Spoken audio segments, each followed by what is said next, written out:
I love watching a fire. My wife told me that there was sound when the fire pops, and I didn't know that, but I could see it. Hi, my name is Justin. My last name is Bodily. I was born as a deaf individual. I was raised in the deaf schools. During middle school and high school, I was mainstreamed as a student.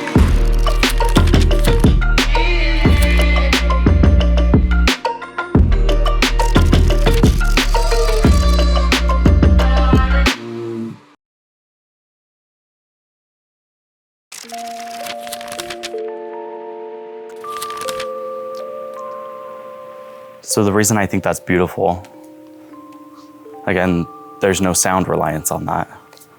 So it just becomes more focused on the detail. So I can't hear the wind rustling the grass, but I can see the movement.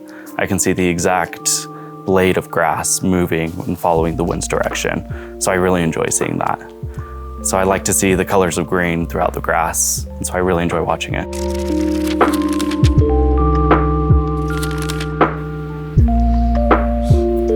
So the reason I chose sunflower specific is because of my mom. It's her favorite flower, the sunflower. When I was young, we would plant so many sunflowers, and they would grow big and gorgeous and strong. And I remember just being fascinated with how they grew. And then we would leave them. We never maintained them. And so once the head of it drooped, the seeds would then drop into the soil, and our few sunflowers that we started with became a field of them. And it was really cool to see the representation. And that parallels with the deaf community. So normally it's a small community. And then you have families who get married and they have their children. They could be deaf or they could be CODAs, children of deaf adults. And that community starts to grow itself. And I think that's fascinating to see. The relation between the sunflower and how it spreads its seeds in our community and how it's blossoming.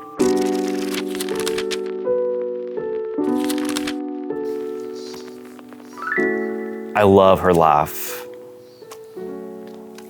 It's one of my favorite things about her. It's a gift that she gives to people, and my wife gives that freely. And I know that when she's laughing, she's experiencing joy in those moments. So it means everything to me to see my wife laugh, because that's a cherished moment for me.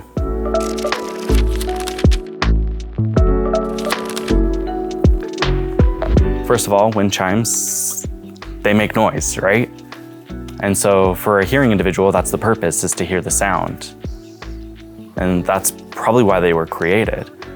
But a deaf person can enjoy it as well, because when they're making the sound that you all hear, we see them moving and we know that the wind is causing them to dance. And so I'm able to see wind chimes from a distance and recognize that the wind is happening outside.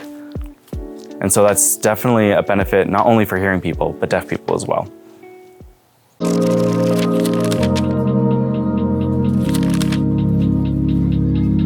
Authenticity can take you anywhere.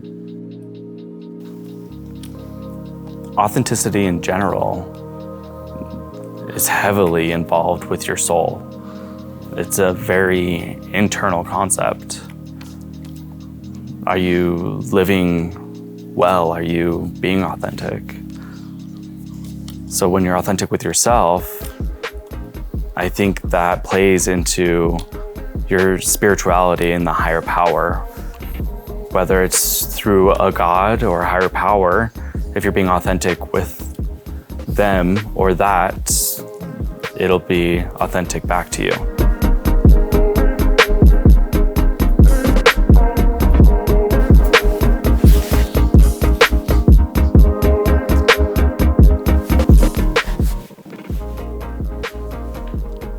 Hey, 8-year-old, don't be afraid.